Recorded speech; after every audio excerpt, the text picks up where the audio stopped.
train by day, Joe Rogan podcast by night, all day. Katt Williams made an appearance on the Joe Rogan Experience. What's up? How are you? I can't believe we never met each other until today. That's kind of crazy. It's really weird. It's kind of crazy. It was always like at the store, they're like, Katt was here last night. I'm like, fuck. It was always two ships in the night. Right.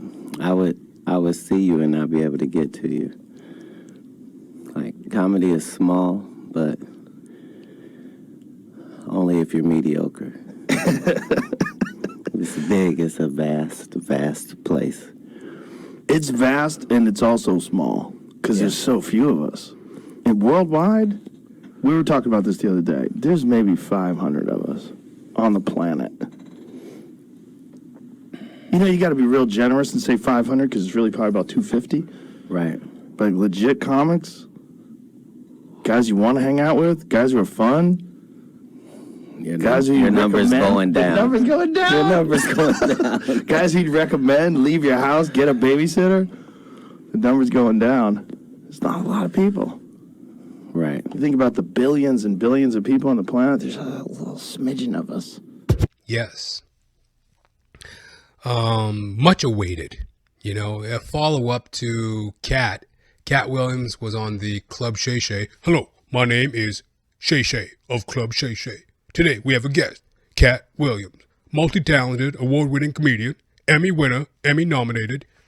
Katt Williams, Club Shay Shay. They broke the internet January 2024.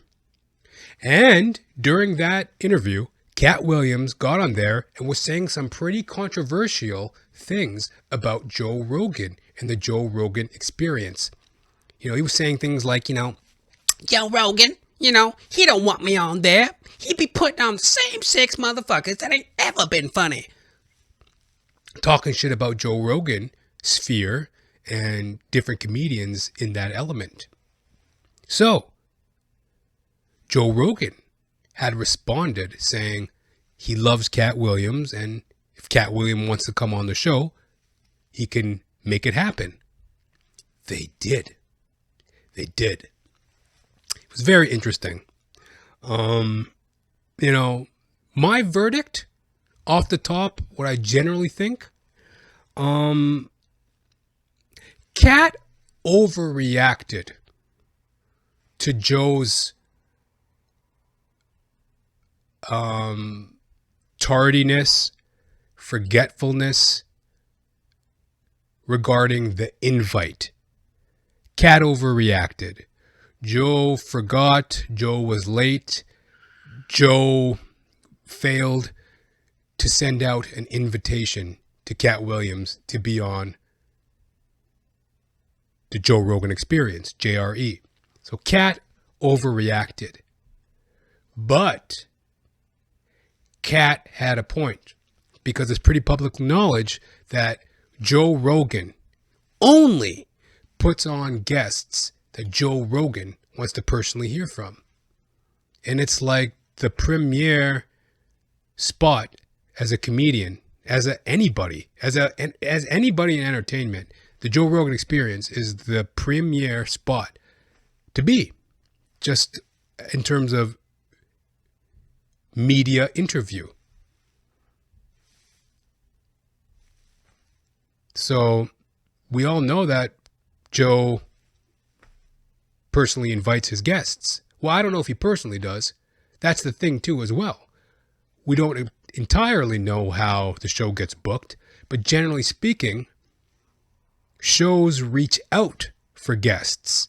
And Joe only speaks to people he wants to speak to. So it's like, what? Are you supposed to just call him up and be like, hey, Joe, I want to be on the show?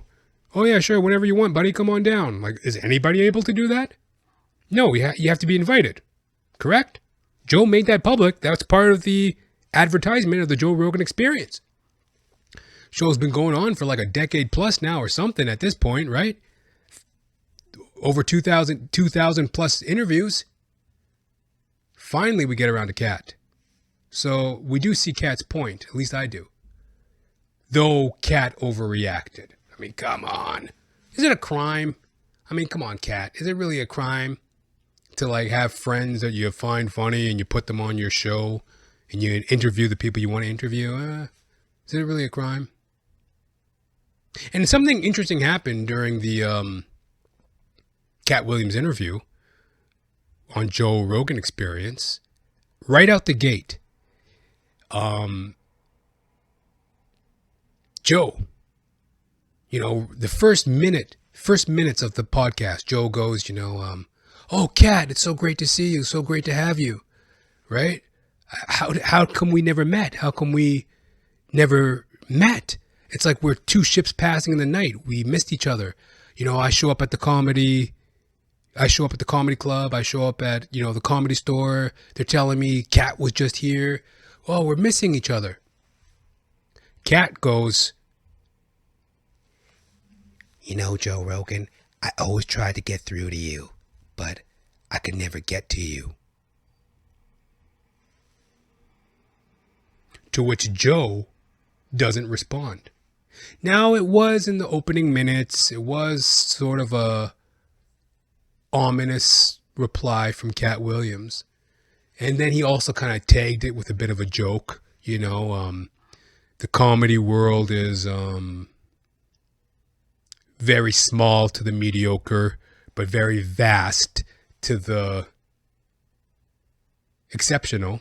So he was basically bigging up Joe, saying that, Joe is very vast and wide-reaching in his comedy and in his, prowess as a comedian, as a podcaster.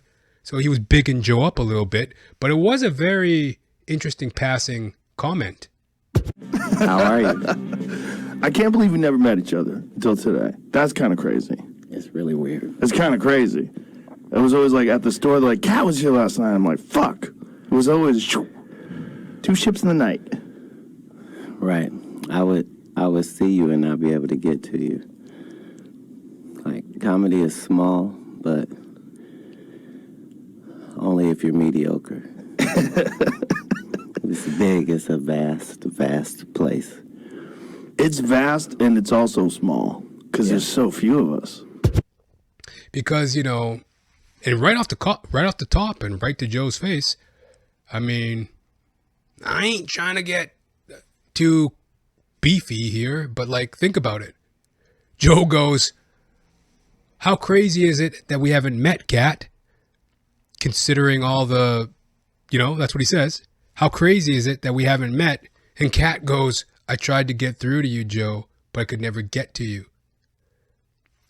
Comedy is small for the mediocre, but vast for the exceptional. He says something along those lines, and then Joe just kind of let it go.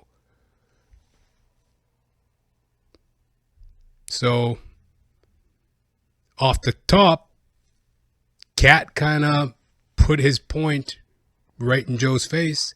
Did it in a friendly way, but he put his point right in Joe's face. Like, you're acting like as if we had no opportunity to meet each other, but I tried to meet you and I couldn't get through to you. And that's sort of what the whole call out was about to begin with, right? Joe Rogan don't want me there. He be putting on the same 6 niggas that ain't never been funny. Called him out that Joe didn't want him there. He wouldn't put him on. Then Joe goes, oh, it's crazy that we've never met. Then Katt goes, I tried to meet you, but I could never get to you. But then again, so basically, Joe doesn't say anything. And to me, that is a business technique. Because it's like, you're playing dumb. And, hey, all respect to Joe Rogan. The Joe Rogan Experience is Joe Rogan's business. He makes multi-million dollars from that show. It's his show. It's his baby. He can run it however he wants. So the fact that he didn't have Katt on was what I said to begin with was, hey, it was not his fault to begin with. If he doesn't have you on, he doesn't have you on. It's his choice. It's his show. It's his business, multi-million dollar business. So it's like, if he doesn't want you on, then you're not on. End of story. So Joe didn't do anything wrong. But it is interesting. It is interesting that Katt said that and then Joe didn't respond. And, he played dumb, basically. and which is a business tactic. It's a smart business tactic when you don't really want to engage fully. Because in my mind, the next question would be, oh, what do you mean by that? Joe says, oh, it's crazy that we've never met. Katt goes, I tried to meet you. I tried to get to you, but I tried to reach you, but I could never get to you.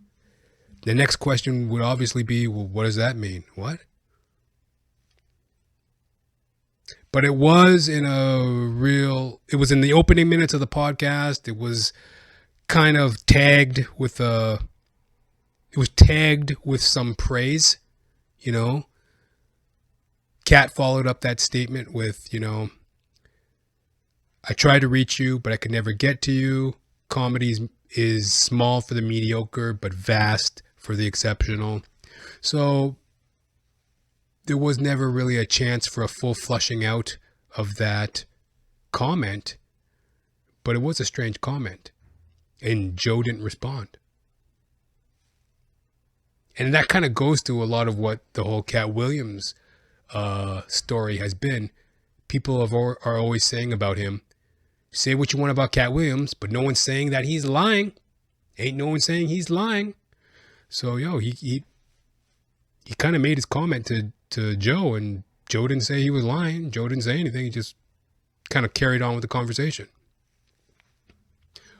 Though the tail end of that would be that Katt Williams, thank you for being here, man. This was a lot of fun. I'm glad we finally did it. Me, Joe. You're a glad I finally met you. Yeah, me too. I appreciate you very much, man. And we talk well about you all the time. I think you're one of the best comics of all time. And, I think you're a fucking animal, man. You get after it in a way that, like, the energy that you have, I appreciate you very much. Very much. So it was a lot of fun. Likewise. Thanks for being here. Thank you. All right. Bye, everybody. You know, towards the end, at the end of the podcast, Joe looks at Katt and goes, what does he say? He says,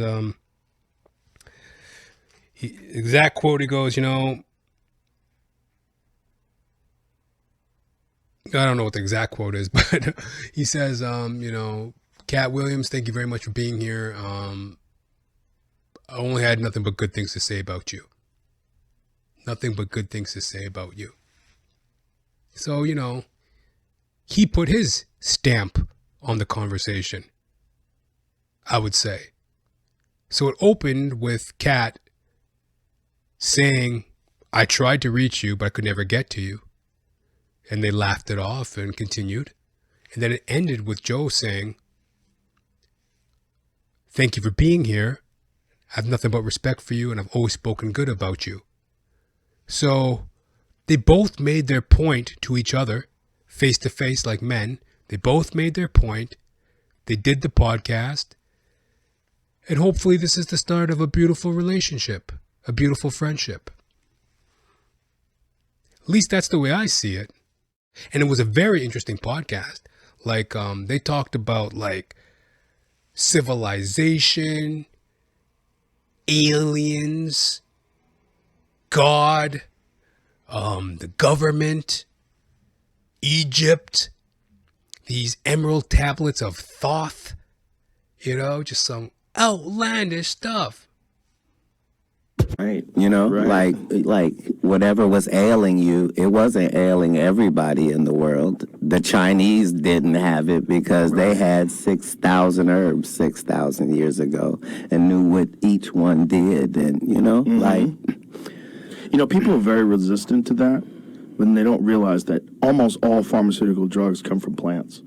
You can't be against the original. Yeah, it's ridiculous. That's government propaganda working on you. That's like remember when they had Marinol, when they were making weed illegal, and the people were going through cancer, and their doctors had prescribed them weed for chemotherapy, so they gave them Marinol. Do you remember that shit? I do. It's like a synthetic version of weed that's terrible. But terrible is subjective, right? To nothing. So they have this oil-like cannabis that is for people having seizures. Right. And it's the only thing that will stop a seizure. Yeah, it's incredible. It is. But here's the thing. The fact that there is a God is the biggest conversation worldwide. But the truth of the matter is, there is more reason for you to believe there is a God than there is for you to not. Like the way that things interact, like if we're just talking about marijuana or alcohol or whatever that is, you have to understand that this thing serves no other purpose than to bring pleasure to this small group of beings. Right. And the fact that it already was set up to do that, the fact that it was already set up on this planet for there to be medicines for us to find and to utilize. And you see what I'm saying? It's like, it's not like, oh, yeah, so he made a cow. No, to make a cow, it means you had to also have made grass. And it means you would have had to have invented a whole new eating system for this animal, which was cud. And that means you would then have to have given him 3 stomachs to be able to, and you would have to have known that he was going to then emit a gas that was going to be necessary on the planet. Like, like none of these things. Fertilizer, all of it. Right. The fact that everything goes together is how you know. It's pretty wild. And every time we step in and fuck with it, it goes haywire. Right. Every time human beings do it. Predictably haywire. Haywire. Right. Haywire. Right, but that's part of the benefits of free will. Is you really can jump into a volcano, dude. Yeah. Haywire. You really can. You know, a real brain buster. You know, it was like comics. Comics sitting down and talking. Comics. You know. Very interesting. Very interesting that, you know, 2 high-level comics, 2 of the modern-day greats, yet it wasn't such a funny podcast. It was just very interesting and engaging. There were funny moments, of course, but for the most part, it was just very interesting, engaging, and insightful. And, you know, Katt kind of came out of nowhere on Joe and blew him out of the water with that, those emerald tablets of Thoth. You know, I thought that was like, it sounded kind of like one of the Marvel Universe things, like Thoth. Isn't Thoth like I thought Thoth was that fucking dude that James Brolin played, or Josh Brolin. Thoth, or what Thanos, you know, from like the Marvel world universe. I thought it was like, I thought he was talking about Thanos for a second, right? I was like, I never seen that movie. I've been yet to see it, because I like James Brolin. I think he's a great actor. I really liked him in No Country for Old Men. Very good actor. And then I know he plays Thanos in the Marvel universe. So then Katt starts talking about, I thought he was talking about Thanos. Like I thought he was talking about a Marvel movie or something. He was talking about like the pyramids and some guy named Thoth. I was like, oh, Thanos? Oh, but yeah, I've been meaning to see those Marvel movies. Like, I mean, people say they're dog shit, but I mean, I don't know. I like Josh Brolin, so I was like, okay, I could watch Thanos. But then it turned out it was Thoth. Yeah, Thoth. This guy named Thoth and these emerald tablets that apparently decipher the universe, and the pyramids were a power plant, and aliens have a blueprint or a map to a spaceship on Earth via the power plant of the Egyptian pyramid. Really mind-busting stuff. Brain busters. You know what I mean? So, like, it was like comedic talk, insightful shit at the top level, man. Katt Williams and Joe Rogan going deep. Even fucking Joe got confused at some points. He's like, yo, is this like some fucking marijuana talk? This some weed talk? And Katt's like, no, sir. I done did my homework. I done read 300 books, sir. 3,000 books a day, sir. This is how you start to know these things. And then like little Jamie or young Jamie like typed it up on Wikipedia, and he pulled it up, and then it's like, does this sound like some weed talk to you, Joe? And Joe's like, no, this is some legit shit. I can't wait to read this shit. He's gonna go take an ice bath. he's going to go take an ice bath and read this stuff. It's like the first chance he gets, he's going to go jump in a fucking ice tub and get into some of this Emerald Tablet stuff from Thoth. So it was like, he's learning stuff from Katt. He's enjoying Katt. Katt's enjoying being on the Joe Rogan Experience and, being welcomed into that world. And it's just really interesting for the viewer, for a fan of Joe Rogan Experience, for a fan of Katt Williams. Right? So, it was a bromance. Bromance had started, and they were talking about cars and what kind of cars do they like, and Katt Williams owned 9 Rolls Royces. But the cool thing about cars is that no matter what, the next one is the one you love the most. So, they had a bromance talking about cars. Joe was talking about his muscle car collection. Katt was talking about his Rolls Royce connection. So, like, the bromance was percolating. They had a lot in common. And, of course, comedy at the crux of it all. And, oh yeah, Katt did something which is total comic, in my opinion, total comedic talk. Like, it's totally what it's like when you talk with comics. Like, when you're talking with comics, man, it's always a contrarian, which is fun and engaging. It's just the nature of comedians, but we're very contrarian. And I guess that really comes down to most people with comedians have egos. I'm trying to die from my ego. I don't want it no more. I don't give a fuck about having an ego. I'm trying to have an ego death. I'm working on myself. But most people with egos, they tend to be contrarians. And that's what comics are. They're contrarians. It's nice weather we're having. No, it's shit weather. I say we go this way. No, we go that way. It's always the opposite, right? So Katt did something that was very interesting. He played the contrarian part. Everything that Joe said, Katt basically was the contrarian. He was the counter.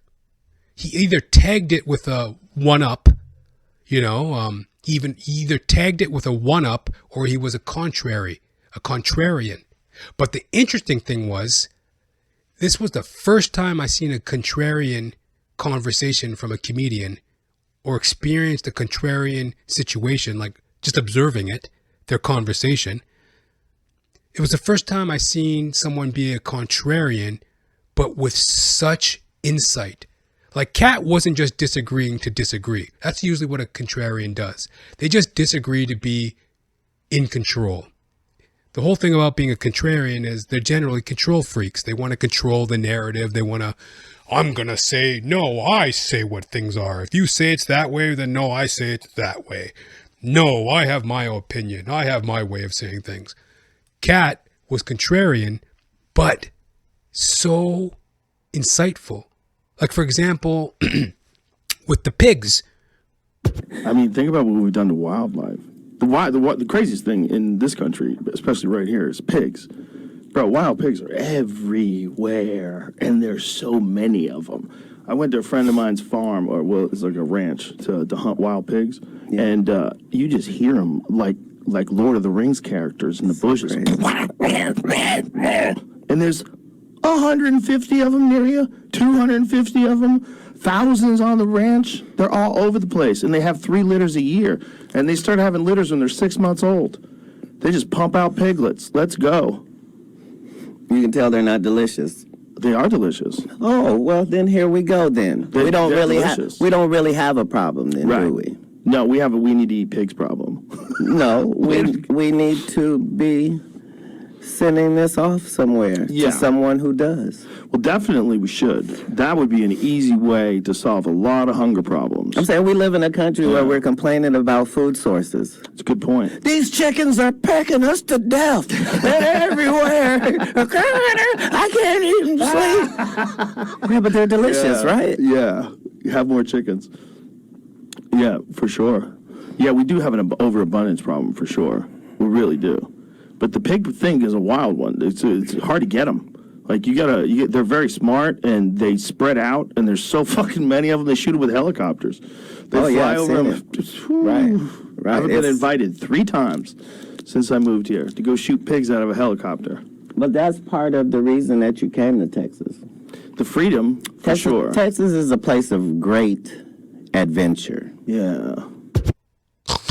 You know, Katt was a contrarian about the pigs. That was a very interesting point. He wasn't just saying, oh, the hell with what you're saying about pigs, and pigs are such a problem, and oh my God, the pig population is percolating and there's so many pigs popping out in the population. Like, he wasn't just, you know, spouting off about pigs to be a contrarian.